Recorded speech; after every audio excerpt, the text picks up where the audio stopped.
So in our example, we're going to be interfacing the CMA 3000, which is a SPI slave device, to our SPI master, which is going to be the software-coded version of SPI running on the Green Arrays 144 chip, which will be the SPI master. So earlier we saw how we set up a path to one of the pins, which was the master in slave out pin, which we had connected to node 517. Similarly, the other required lines are connected to pins on the Green Arrays 144. The clock, the master out slave in, master in slave out, and the slave select or chip select line. The SPI protocol is a synchronous clocked protocol. It has a chip select, which is active low.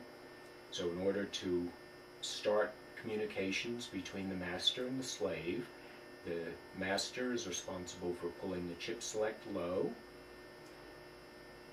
It always clocks a set of information, usually a register address on the CMA 3000 on the master out slave in line. And in order to do that, it sets valid data on the master out slave in and initiates a high on the clock. The SPI slave uses that to clock in the data, and then the master takes the clock low and can change to the next bit of data that it's outputting, and then the clock goes high again. So for this particular device, we have an 8-bit transfer, which consists of a 6-bit register address and a read-write bit and a don't care bit.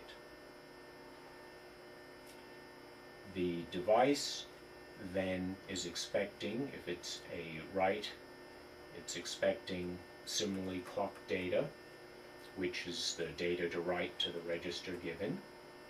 Or if it's a read command, the device will in turn clock out data to be read back in by the master, in this case the Green Arrays 144. This is a fairly standard SPI protocol, although some devices will only do 8-bit transfers, some devices will have different polarities on the clock, for example, or possibly even different phasing of the clock relative to the data. So this is an example specific to the CMA 3000.